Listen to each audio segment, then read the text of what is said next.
Alright, heto na mga kapatid, kung naaalala ninyo ay kamakailan may lumabas at kumalat sa isang website ng China na di umano ang Palawan daw ay parte ng kanilang bansa, no? Yan daw ay kanilang pag-aari, mga kapatid, nasasakupan noon pang panahon ng Ming Dynasty.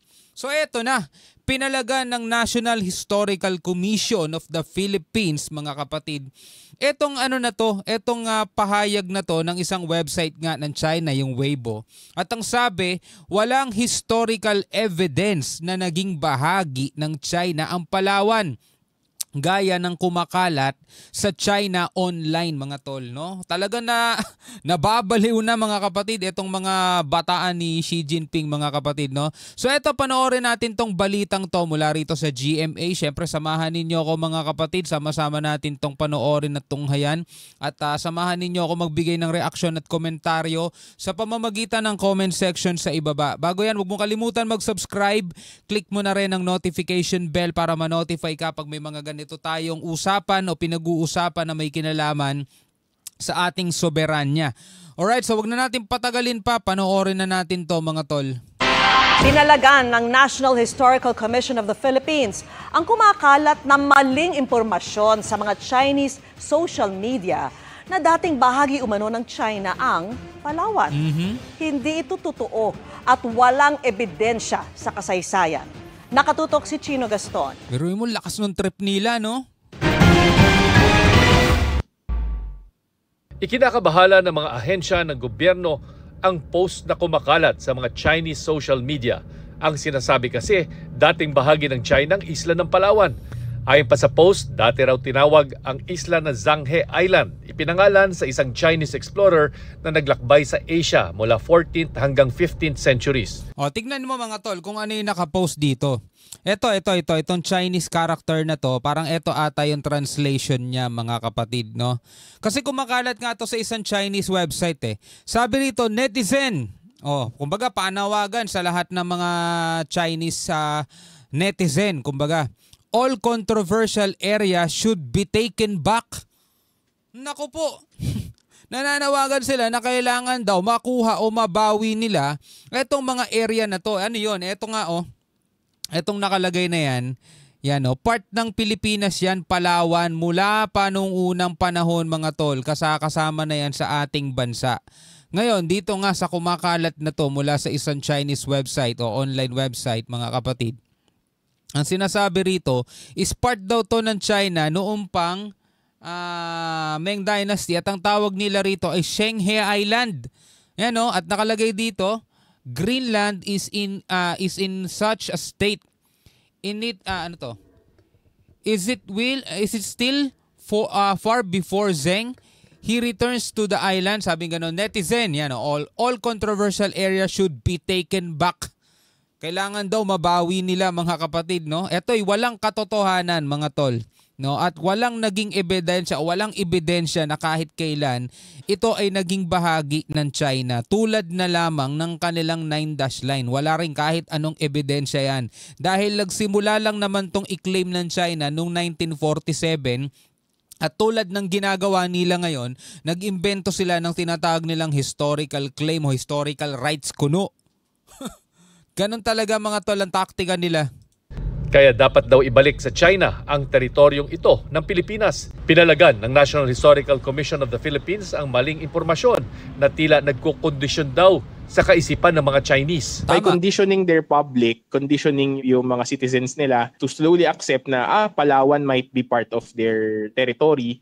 Kumbaga, they're forming mindset na maging acceptable if later on in the future, biglang pati Palawan, mismong probinsya ng Pilipinas, mainland, i-claim na nila. Diba? Doon sila nagsisimula talaga. Ibe-brainwash muna nila yung mga netizen nila kasi nga napakalaki, mga tol, ng kanilang populasyon, napakalaking puwersa nun. Diba? At siguro naman sila, meron din silang tinatawag na patriotism at pag pinaniniwalaan nilang parte ng kanilang soberanya, ipaglalaban nila yan. Katulad na lamang ng ginagawa nila rito sa South China Sea. Sinasabi nila kanila yung buong yan. So ngayon, mina-mindset na nila yung kanilang mga mamamayan. Tulad na lamang every time na nagkakaroon ng mga sigalot dito sa South China Sea, diba? Iba ang balita nila, kabaliktaran sa totoong nangyari. Kasi nga, sineset nila sa utak ng kanilang mga netizen o ng kanilang mga mamamayan na sila yung nasa tama, sila yung gumagawa ng tama at sila yung hinaharas ng Pilipinas. Yun yung gusto nilang palabasin. So ngayon, sa ganitong paraan ulit nila sinisimulan. O ayan o. Kaya nga may nakalagay, netizen. Sino ba target nila rito? Mga Pilipino? Hindi. Ang target nila rito, mga tol, yung mga mamamayan din nila mismo. Ano? All controversial areas should be taken back, mga tol. Panawagan na kailangan daw maibalik sa kanila. Eto nga isla ng Palawan, my goodness. Sabi ng NHCP, walang historical evidence na nakarating nga si Zhang He sa Pilipinas na nooy nasa ilalim ng soberenya ng mga sultanate ng Mindanao, Visayas at Manila. At kahit pa nakarating ito, hindi pa rin ibig sabihin na pag-aari na ng China ang Palawan. Hinala ng NHCP, may kinalaman pa rin ito sa pag-aangkin ng China sa Kalayaan Island Group sa West Philippine Sea. Paano yan? Panahon pala ng mga Kastila, mga tol, may mga kasama na tayo ritong in-check. Diba? Pinakamatandang Chinatown, mga tol, sa buong mundo, yung dito sa may Binondo. Baka naman dumating ang panahon, sabihin nila, buong Pilipinas na. Kanila na. Kasi noong pang panahon, wala pang mga Kastila, nauna na sila rito. Baka yun ang sabihin nila, mga tol. Diba? By disclaiming yung parang legality of Palawan as part of the Philippines, tinatry nilang tanggalan tayo ng upuan sa basis to claim yung mga territories natin in the West Philippine Sea. Ang National Security Council itinuturing pa rin bahagi ng pagpapakalat ng maling impormasyon laban sa Pilipinas kaugnay ng laban para sa karapatan sa West Philippine Sea. We hope na walang kinalaman ng Chinese government dito. Although we cannot conclusively determine that as of now. Ang masasabi lang natin is it is not coming from official Chinese sources. Hininga namin ng komento ang Chinese Embassy tungkol sa issue pero hindi pa sila sumasagot sa aming katanungan. Wala pang sagot, mga tol, no? Mas maganda kung mismong i-deny ng China, ng Chinese government ito para matigil tong mga sigalot na to at sila mismo pasinungalingan yan. Kasi kapag hindi sila nagsalita dyan, mga tol, etong simpleng post na ganyan, etong simpleng information na ganyan, pwedeng lumaki ng lumaki at paniwalaan ng kanilang mga mamamayan. Mga tol, eto ituloy natin. Hindi ko na maisip. Mula naman dito sa 1PH, no, nagsalita na rin dito si Senator Tolentino, no, at sinabing kalokohan. Kalokohan naman talaga eh.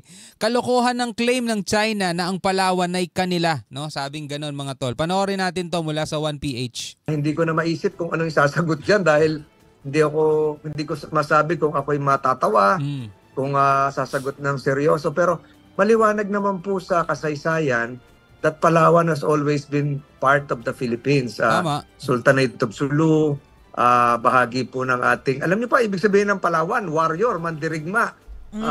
Wala po ako nakikita doon sa pinasa po nating bagong batas, yung Maritime Zones Law. Ang Palawan po ay bahagi po ng Pilipinas. Sa international law, ang Palawan ay bahagi ng Pilipinas. Hindi ko alam po kung saan nila kinukuha ano po yung basis nila. Ako po ay naguguluhan. Kaya siguro po, ang sagot ko, natanong na rin ako kanina. Ang sagot ko po, yung mga kababayan nating meron namang means, may kaya ng konti sa halip na mamasyal abroad, talagang pumunta na ho tayo sa Palawan. Pakita po natin na yun po yung talagang bahagi ng ating teritoryo. Palawan will always be part of the Philippines. Palawan will always be Philippines. And Palawan is now emblematic of what the strength of Philippine sovereignty is. Kasi kung titignan mo, mga tol, no, dito mga nakaraang mga linggo, tuloy-tuloy ang balita na may mga namamataang China Coast Guard malapit sa El Nido, Palawan.